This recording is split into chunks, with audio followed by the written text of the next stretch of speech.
Happy Friday, guys. If you're alive and with us right now and still not sleeping after last night's epic 4 OT game in Carolina, welcome to PuckTime. I'm Carmine Bianco. Andrew is traveling. He is down the East Coast, so he'll be back, I think, on Tuesday. But filling in his spot, we've got the Prez. And I know he was up last night watching this game. Unbelievable game in Carolina. 7 periods of NHL hockey. The goalies absolutely stood on their heads in that one. Bobrovsky earning his $10 million contract with that performance last night. Prez, I don't even know where to start, man. This game was absolutely insane. I went 1-2 on the night in NHL. The shot prop, I think you could have put out any shot prop and it would have hit when you have 126 some odd shots on goal. But, I had the over. And I thought I had a shot on that one, the over 2-2 in the third period. Numerous chances to score. The final XG numbers after 3 periods were almost 6 goals, 4.02 to 1.65 for Carolina. But a hot goalie, man. A hot goalie will win steal games in the playoffs, and that's what Bobrovsky did. And Anderson was just as good. Yeah, listen, Carm, I had a 5% play on the over myself last night, so I was seriously gutted. But I had a winning night. And honestly, Carm, since October, I have just been, it's the single, and I bet every one of my plays. This is the single greatest 7-8 month run I've ever had in my betting life. I've been telling clients and customers, listeners, and viewers every day on WagerTalk today, you got to be playing me. I mean, last night I lost my 5-star. I still had a winning night. That's 9 winning nights in the last 10, 15 in the last 20. I'm on a 17-5 whole sports run. So although I lost my 5% on that over, I didn't take it as bad as I normally would, because at least I ended up giving most of my clients a winning night. But obviously, I was very upset, and there was a ton of chances. I mean, we had that breakaway late in the game that would have set up an empty net opportunity, et cetera, et cetera. Wes writes, wish I had bought all 3 of the Prez plays instead of just the 5%. Wes, I'm glad you put that in there because, and I'm sorry to hijack the show, Carm, but that's what I do. No. Guys, I would always play the all access package. I would never, it's so hard to win in sports betting. I mean, it really is. Like, honest to God, I did a chart for you guys a year ago where I showed that if you hit 55% on all your plays, 1,000 plays a year, you readjusted your bankroll, betting 4% on every play you readjust every Monday, $2,000 is $95 million in 5 years. That's how hard it is to win in this game. And it becomes even harder when you just pick a play, just one play. Carmine might have 7 plays. You're only going to bet one of them. It makes it even harder. Always play the all access. Sorry, dude. Yeah. So no, listen, I get what you're saying, but I get you're saying, and the math checks out. But when you have sports books, but that'll only let you bet $4.67 on a play. Of course. You can never get the $95 million because you'd be making you're never like gonna, the math checks $17 million bets. Yeah. No, I get it. Listen, that's we good tend problem to have, Carm. Yeah, that's a listen. Good... You do a lot of The one day all access for guys like you who have a ton of different sports is always a good one. I do 2 or 3 sports, but people tend to like compartmentalize things, and you can have like a 3-0 day in NBA, 3-0 day in MLB. You go 0-1 in NHL, and they're all over you because it's just that's the only play that they played. It's a long-term game. I get it. Listen, you're allowed to be upset. I had a day where I still remember it was the funniest thing. It was a Saturday morning, and Johnny sends me like a tweet. He's like, "What's wrong with this guy?"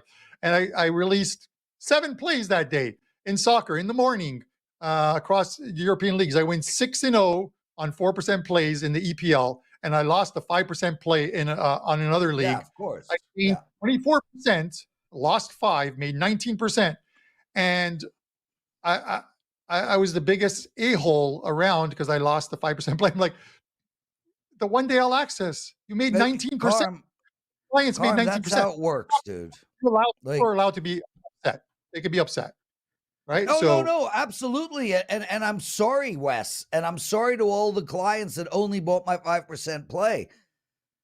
But it's 1% higher than my 4% play, 2% higher than my 3% play. Like, there, honest to God, is only one way to buy handicappers. You either buy their all access for a week, month, or year, or you buy the season of one particular sport. Otherwise, you are adding a variable into the equation that simply shouldn't be there. And that variable is which day, which play does he win? And, if he goes 2-1 every day, how do I avoid just buying the one single loser? There's too many variables in sports betting to begin with. I mean, last night the over was the right call. It didn't hit. Variables. Why add the variable of, is it Tuesday that he wins? Carmine wins 4 out of 7 days a week. Hope you don't buy the 3 days he loses. Like, why add that variable? Long-term packages. I want to know, number one, because we got to get moving along. Why do I only win 4 to 7 days a week? You couldn't have said Carmine wins 6 out of 7 days.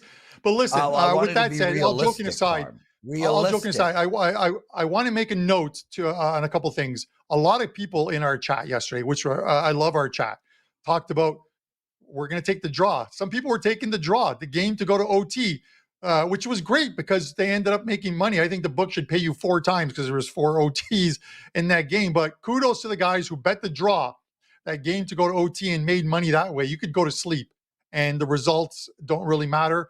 And when I talk about our community sharing, the PuckTime community, we ask for charities. People recommend charities. We got a ton of people recommending charities on Facebook, in the live chat. When the video is posted afterwards in the comment section. Yep. I've been writing them all down. I really appreciate it. We're going to narrow it down. The account is up right now. We're going to try and build it much higher, but I appreciate that. And then the community, they share a lot of info that is personal info. One of our guys, I think he posted in our comment section yesterday, Jeffrey, talked about his mom being in the hospital. His mom is now out of the hospital and starting to feel much better. So that's absolutely fantastic news. These are people sharing personal stuff with us, which I really appreciate. We share stuff, Lawrence, on here all the time, but for our PuckTime followers to share that kind of information about, parents or siblings or people being in the hospital, and the outcome is a good one, it's always appreciated. Yeah, 100%, dude. And I know we got to move on, but this is a great topic. Really, really, really quick. Robert S. writes, by offering a single day or single pick, you're setting yourself up for this. Robert, I would say 80% of our sales on a particular day are single picks. Like, we cater to the clients. Joshua Ganan writes, always defending yourself. It's win or lose game. Either invest or simply don't. Let's talk about the games today. All this extra BS about 5% plays. Joshua, this is not BS about 5. We're not even talking about 5% plays. We're talking about what is the most effective way to buy a handicapper. You're literally watching a show about handicappers owned by the largest handicapping company on the planet by far, multiplied by 10. Why wouldn't we give you that type of advice? Okay, Carm, I love you. Okay. Let's get those likes up. Yeah. We got to get going to the show, but I'm gonna. This is something for our chat. Just drop it in there because I'm curious about this, and then I'll look when we're breaking down the game or you're talking is.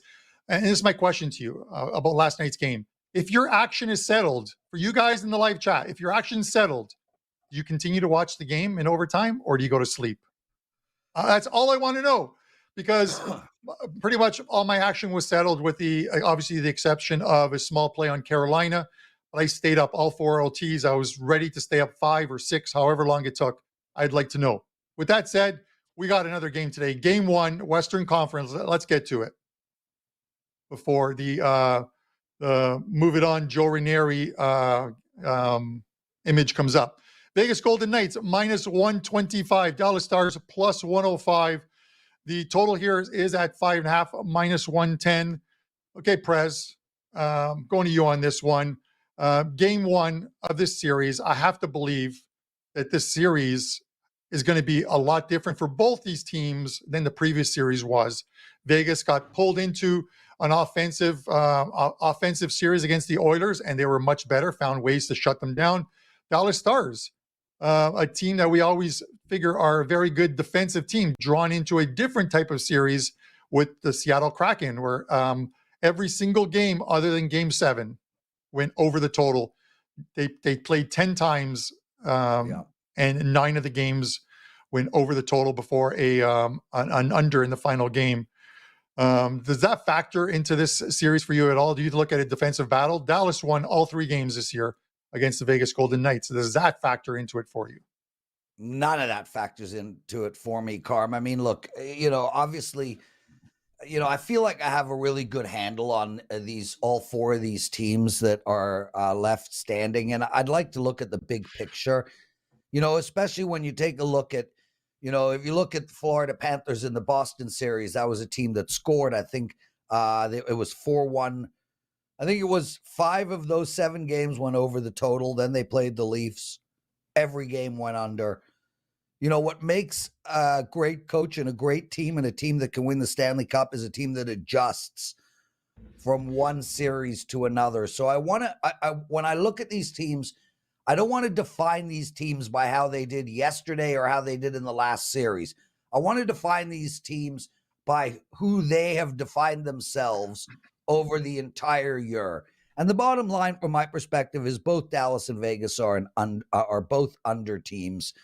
I think we're going to see a heavy series in this series. I think we're going to see a lot of hitting. I think we're going to see very little space. And I think both teams are capable of playing to their competition. And you put it best when you said, look, Vegas had to play Edmonton and they had to score, and they did. And Dallas had to play Seattle and they had to score, and they did. Both of these teams would much rather play a 3-2 hockey game, and I think that's what we're going to see a lot this series. I think it's going to be a very tight, very heavy game. I think we're going to see dirty goals instead of gorgeous, pretty goals. I think the under is the right play tonight, and I think largely on a whole it might end up being the right play all the way through this series. Obviously, there are going to be games that go over and when I don't see the series 7-0 to the under. But I think if you bet the under every game this series, I think you should be good. I think we're going to see some overtimes as well. So I don't have any issue if somebody throws some money on overtime. And frankly, Carm, based on the fact that Carolina and Florida have such a similar style play, swarming forechecks, deep, long outlet passes. And I think Vegas and Dallas also have a very similar style of play. I think you guys could bet the overtime in every game in both series and probably ultimately show a profit. I like the under in tonight's hockey game. All right. You know what? And I tend to agree with you as far as I think it's going to be a completely different series. I think these teams sort of gravitate to how they were throughout the season, where they played better defensive hockey. You look at it, and I think we now have 4 teams. We're down to 4 teams, and they're 4 very good teams. They have the ability to win on the road. You look at the first round. The first round, away teams was the way to go. If you bet the away teams, you made money in round 1.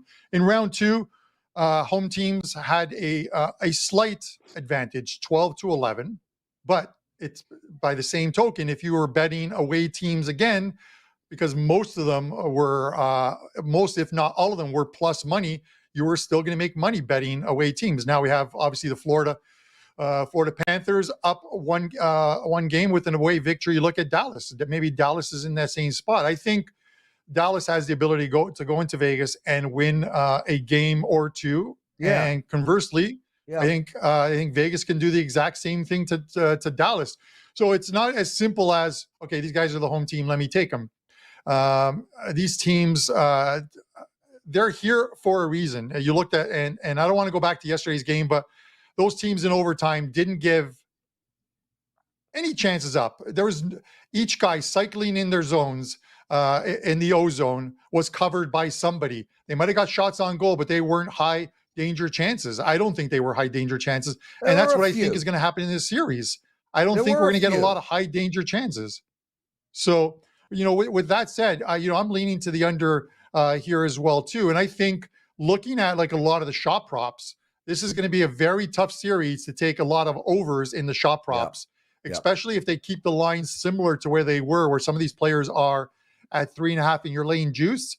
I wouldn't want to be laying vig on over 3.5s in a series. And that's at least my narrative for game one. I'll let the first couple of games go in this series and see if they're able to change my mind. But I think we're going to see some better defensive playoff hockey. And we saw a doozy last night. And I think we're going to see another one. And I tend to agree with you. I like the under in this game, Prez. Yeah, and nicely said. Jeffrey Hinman writes, I thought yesterday's game would go over 5.5, but it missed by 1 goal. No, Jeffrey, it missed by 2 goals. You don't count the overtime goal. That one doesn't count. Carm, I love your take on this game. Just really quick, overtime, man. At what point do they stop? I'm sitting there watching this thing at 1:45 in the morning, and I'm like, God, go to 6 a.m., go to 8 a.m. I want to see the league start panicking when the teams are lying on the ice. They can't skate anymore. They're just hitting the puck from lying on the ice. Oh, I want to see what the league does when it hits 8 a.m. and they're at 12 hours of playing. Listen, I've stayed up to watch a lot of OTs. I still remember the Mayday call, the Buffalo Sabres winning in overtime. It's just, I love OTs. And some of the guys in the chat, I was looking at the comments while you were talking, and they're like, when the game, I think Sports Avenger, once your bets are settled, you go to bed, you go to sleep. I was already in bed. My wife put on that mask so she wouldn't see the light from the TV. I had my Bluetooth ear pods in, so there was no noise, and I just watched it from bed. And I'm like, I can't believe this is going to go to 5 OTs now. And then, of course, Chuck had a different idea in mind and scored. And again, it was a goal that the longer the game went, you thought the bounces it's going to be a bad bounce or something that the game-winning goal comes on, because Bobrovsky and Anderson played extremely well. Unbelievable. So kudos to him. But guys, to this game, I need more likes, Carm. I'm having anxiety looking at 150 people in the chat room, 37 likes. It's giving me anxiety, man. Dude, what's all up right? Why don't with we do Daniel this? Guy? This Daniel guy is pissed that his team doesn't get any respect. The Florida Panthers. I mean, he's like legit angry. Daniel, I give tons of respect to Florida. So, and dealing with, because I touched on yesterday's show. So I talked about it on WagerTalk today with you and Teddy yesterday as well too.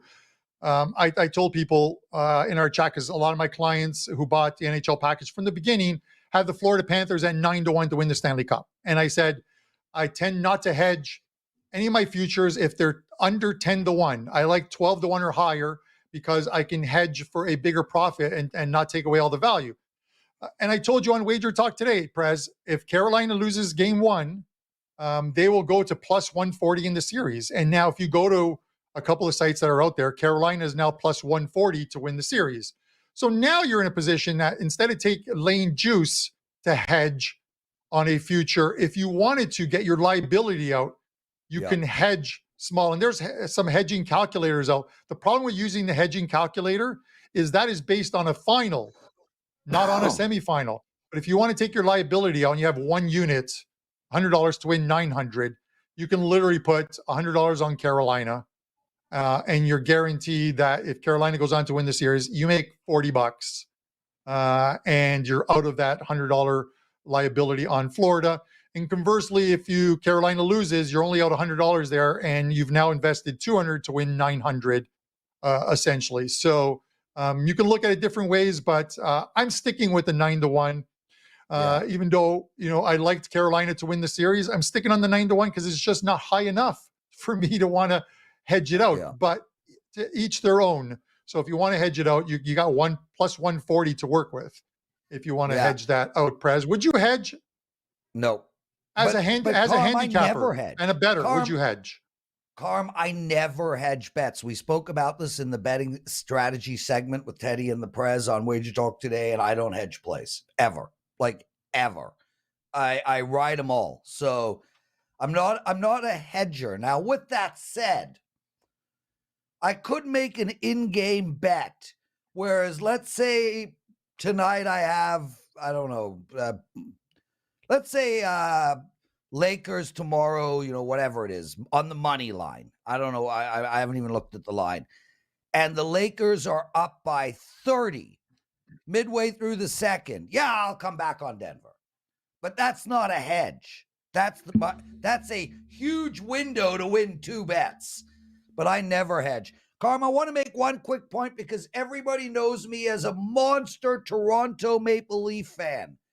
For the record, there is no team in all of hockey that resembles Toronto more than the Toronto Golden Knights. So just want to get that out there. There's more people on the Toronto Golden Knights from Toronto than any other team in the league. Toronto Golden Knights, baby.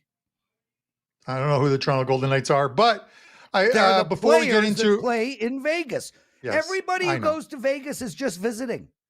But those players are all coming back home, bro. And if they win the cup, they're bringing it home. And home is Toronto. Sorry. Yes, I get it. Listen, before we get to the charity challenge, it'll just be my play today. Andrew is traveling and our best bet segment. I want to ask you one quick question, Prez, because I think this is perfect for you and for the people in our live chat, and then people who are watching the video later. And I will say this, guys, hit the like button because we are celebrating the Prez's birthday tomorrow. So if for nothing else, hit the like button to celebrate Prez's birthday. My birthday is Monday, but I'm having a party tomorrow, and Carmine is invited. Of course, he's bringing limoncello. Carm, I want so badly to make Monday's Wager Talk Today show literally roast the Prez and just bring one of you, all bunch of you guys on one at a time, and all you do is just make fun of me. Just the whole show. Roast the Prez on his birthday. So now getting back to a hockey-related question. So this is what I'm going to ask you. So you had the over. I hate to harp on that. You had the over in game 1, as did I. They just went 4 overtimes, a full 4 overtimes after playing 3 tough periods, 7 periods of hockey they've played, and they're playing tomorrow night. How are the legs for the players? And would you take the over? Would you come right back with the over? Carm, we got to ask Ralph that. I mean, that is such a great question. There have been many games that have gone into at least second period overtime. There has to be data on this. Logically, I think the over is the right call in this type of environment because I think when you have tired legs, it affects the defense, the forechecking, and more importantly, the back checking more than anything else. So common sense would suggest the over, but I need to go much deeper into it than that, my brother. Yeah, I was going to look at, just as a quick thought on the minutes that were played yesterday, and you have some of these defensemen that put in. It's Ekblad, 52 minutes. Brandon Montour, 57.6, 58 minutes. He played a full game on the ice. Dude, he had a unbelievable 3-minute shift. He had a 3-minute shift that ended up with 2 scoring chances at the end of that shift. When do you ever see a player put his hand in the air to signify to the bench, I'm done, and then still stays out for another 30 seconds? It was unbelievable. Yeah. Brent Burns, 55 minutes. 55, Jarvis, 42 minutes. It's unbelievable. So Slavin I think it obviously affects. something. It's unbelievable. So you have to figure these defensemen, they're carrying heavy legs. I'm not a physiotherapist, and these guys are 100% positive it's an optional skate today for these guys. Nobody's going to be on the ice. They're going to be in the medical rooms. But you just think if there's any speed amongst those forwards, it's got to help them, even though they were on the ice more so than those defensemen. I can't imagine any of these teams having to play a team like the Edmonton Oilers with that speed. But, it's just, I'm likely going to bet the over just based on the fact that this wins 7 periods. I agree. And they're all Winhoffing today. Today is the Winhoff day, Carm. They're getting around the golf in. All right, guys, listen, we're going to get to the charity challenge. This is only my play and then the best bet segment of the show. Again, Andrew's traveling, so it is just me. So I may double up on this play or just leave it the same way as it is unless he gets back to me. But I'm going to take the under in this game, and we talked about it. The total here is at 5.5. I think this game plays a lot more like as far as Vegas is concerned, a lot more like that Winnipeg series where Winnipeg played a little more defense. They just could not keep up with the Vegas Golden Knights. I think these teams revert back to who they were during the regular season. And again, we saw last night, you get 2 hot goalies and not as many shots on goal. And I think there's going to be fewer shots on goal. It the under unless a goalie has an absolute off day or we get a lot of penalties in the game. Vegas showed great discipline in that series against the Edmonton Oilers to keep that power play off the ice. I'm leaning under here, so I like the under as the charity challenge play. Under 5.5, lane 115 juice on that one. All right, guys, we're gonna get to the best bet segment, and I'm gonna throw it to you, Prez. What's up at WagerTalk for today and the weekend? And give us a best bet on the show. Well, what's up is my bank account, and same with all my all access clients. Today I've got 1 NHL bet, 2 Major League Baseball bets, and 1 NBA bet. To give you perspective, my runs right now are absolutely ludicrous. I've won 9 out of my last 10 days, 9 out of my last 10, 15 out of my last 20.